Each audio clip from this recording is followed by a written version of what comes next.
Why? Why did he do it? Episode 10 of Aquatope definitely begs the question of why. But yeah, really interesting episode this time around. Essentially kind of mostly focused on Kukuru obviously trying to figure out some way of one final way of revitalizing Gama Gama. And the interesting route that all takes. I kind of forgot to mention in the last episode impressions that, yeah, we technically had Fuka get a call from her previous kohai in the idol industry. And we got to find out what that was this time around. We find out that she's trying to get a hold of Fuka because apparently this person that they did a music video with is now going to be directing his first movie. And they're trying to find Fuka so they can get her to become an acting role in that particular position. Which is an interesting conundrum because we've already kind of established that Fuka was only going to be staying around until the end of summer and then she was going to go back home. So this idea of her going to do a movie shouldn't really conflict too much with Fuka, but it does kind of establish the idea that Fuka technically wasn't wanting to just stay until the end of summer. She was probably wanting to stay there forever if she could because she's just enjoying her time there. But actually later on in the episode, she's kind of getting more conflicted in a sense because she's realizing that's not really her end game. She kind of wants to know what she's actually going to do. I think I kind of mentioned this early on in the series, and my impressions is that Fuka was almost giving up her entire existence to what Kukuru wanted to do. It was almost this case where, and I was really curious if they were going to establish this at some point, if she does give up everything that she was dreaming and just goes with the flow with Kukuru, eventually they could get into the concept of, does Fuka realize that she's no longer herself? She no longer has dreams. She's given up everything just for Kukuru's dreams. And would she eventually go, wait, but what do I want? And that seems like what they're trying to establish here as she's kind of finally realizing, well, what then? Well, what then? I've established Kukuru's dream, but what then? And I think that's, again, what they're kind of hinting on at this particular point as she starts to have a possibility of a future. Like, okay, Kukuru is my focus right now, but here's another possibility at this point. What do I really want? I need to kind of make a decision at this point what that will be. But yeah, obviously, again, Kukuru is kind of focused on trying to find one last thing. They end up going to the fortune teller, not really a fortune teller, but Tsukumi's mother, and wants her to divine some option they can do in order to re-spark interest.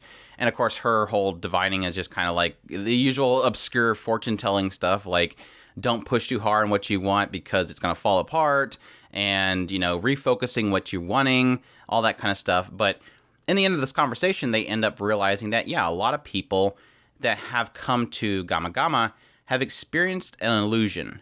And this illusion always seems to kind of be focused around seeing somebody that they've lost before.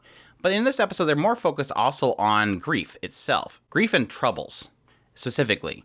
And that kind of is interesting because I think, like I said before, I think it's always kind of focused on the loss of somebody. But then when I realized it, I don't think Fuka really did see anybody that she has lost. She just seen an illusion of all the fish, was kind of sparked a dream for her. Whereas, again, it's kind of established again in this episode, Kukuru trying to get Kai to kind of figure out what triggers it. Because they can't advertise that there's these miracles happening here unless they can find the actual trigger for it.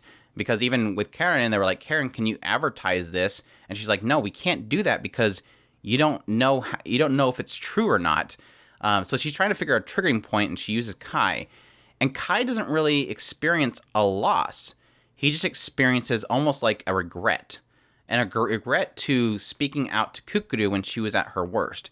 It goes this whole thing of showing the first time he met her, she was with her grandfather and grandmother, and she was, you know, obviously very distraught because they were trying to tell her that her parents are gone and that this is her new home, and she's obviously very upset about that. But at the time when he was younger, he didn't do anything, and that was kind of a regret for him. And he's even in this episode trying to find a point which he can talk to her, and he never finds that opportunity or even gets the courage to do so. So his illusion ends up being that he sees that point in his life when he first met her, and in his illusion, he pushes himself to go say something. And of course, it's goofy because he just walks up and shows her a fish that he caught, which stops her from crying. But again, it is technically at this point establishing that it's not always just somebody seeing somebody that they've lost, but just exploring a concept of an illusion caused through grief or troubles that somebody's facing. But the interesting thing that comes at the end of this is that Kukuru immediately shows up and she's like, "You seen it, didn't you? You seen an illusion?" And he turns around and says, "No." And so again, I spent quite a bit of time just going, why would he say that? Why would he say that? And of course, he kind of follows this up with him doing his usual kind of boxing thing to cheer her up, because he always does that, allowing her to get rid of some anger, and she thanks him for that. But again, the question was, why? Why would he not say that he's seen something? And I think that what I came down, and I'm sure they'll eventually get into why he did it, because it really feels mean. Like, it feels mean that this was her hope. This was something that she felt that she could fix things with. And he, as a very close friend of hers, is saying no. He's lying to her. So why would he do that? The only thing I can think of, the thing that I came to the conclusion of, that I'm guessing we'll probably get into, is it's a special thing. Like, this illusion is a special thing, and he realized that. He's probably seeing it as something that shouldn't be public, something that they shouldn't rely on because it's so special. That this is something that people discover on their own, and forcing it is a bad thing. On the other side, it could just be a thing where he's embarrassed by what he's seen, and he doesn't know how to tell her, so he's, as usual, cowarding and not speaking out what he's seen, because she's going to ask, well, what did you see? And he's going to be embarrassed to say it. So I don't think it's going to be that simple. Like I said, I think it's going to be more of a thing that he sees it special, similar to probably what everybody else has, including the grandfather. This is a special something that doesn't need to be public. It doesn't need to be relied on. And it's something that's very personal to each person that experiences it. Going back to Fuka's situation, I am a little bit troubled by how Kukuru is handling. I know that in the last impressions, I seen quite a bit of people that were a little bit upset by Kukuru and how she acted. I mean, I understood it from a standpoint of, yes, Kukuru's still technically a child, and it is kind of hard to see it from that vantage point, just because Kukuru is trying to take on an adult role. She's a director. She's supposed to be managing this location. And to kind of see her as being very mature is difficult to see, because she should be more mature. She should be handling this with more maturity. If she respects this place so much, she shouldn't be acting like a child, especially when it comes to something that will ruin the reputation of the place. But I think that's the point. It's supposed to point out the fact that she is very childish. She is not mature. She's going to make these very bad mistakes that she's learning from, hopefully in the end. I kind of dread the fact that we technically never seen the trainee again after the last episode. I was hoping that we would at least have a moment where Kukuru, confronts this the Chiyo girl and says, I screwed up. I'm sorry. I should not have treated you that way. But I think it's something they're probably just going to leave for later. Almost as if I'm kind of thinking we're going to get to a point where this kind of just all blows up and it starts falling apart altogether, and she has to mature in order to just take it on herself. Okay, well, I can't really say that she's going to go out and get the funding to pay for, to buy the place, but enough that she would have to go out and get her own fish, build the place from the bottom up. That might be the another thing that the grandfather wants her to eventually do is, well, the tanks are empty. You want it that bad? Build it. And then she has to build it from the ground up. So maybe she has more of an appreciation for what she's doing and maybe matures through that action. That is another option for them to go.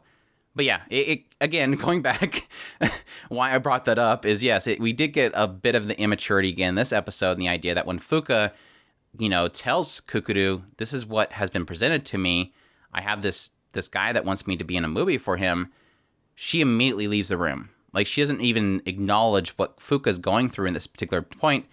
All she can think about is herself. I don't want Fuka to leave. I was hoping that I could fix this Gama and she would stay. Her desire here is not for just to fix the place now. It is to fix the place so that she can still be with Fuka.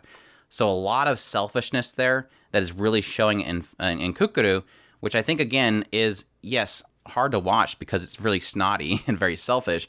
But I think, again, that's going to be a lot of things that are going to build up to something that's probably going to be very impactful. Seeing that growth in the character is something that is sometimes very spectacular if it's done right.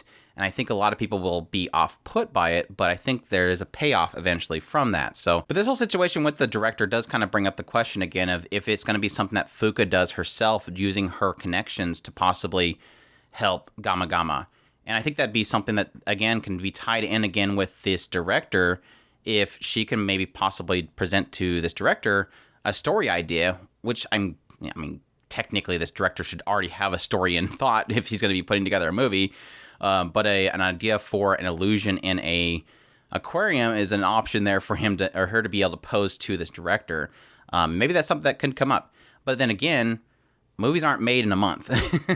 It takes several years sometimes to make a movie, so Gama Gama is not going to survive that long in order for that to come to pass. But yeah, that's my thoughts on episode 10. Again, big question mark is why. Like, hopefully it won't take long for us to find out why that was. But yeah, really enjoy this episode. As always, I hope you guys enjoyed my impressions. If you did, leave a like down below. Comment, let me know what you thought of the episode. What do you think what the why is? Subscribe if you haven't already. Share this video if you can. Support us on Patreon if you can. And y'all take care.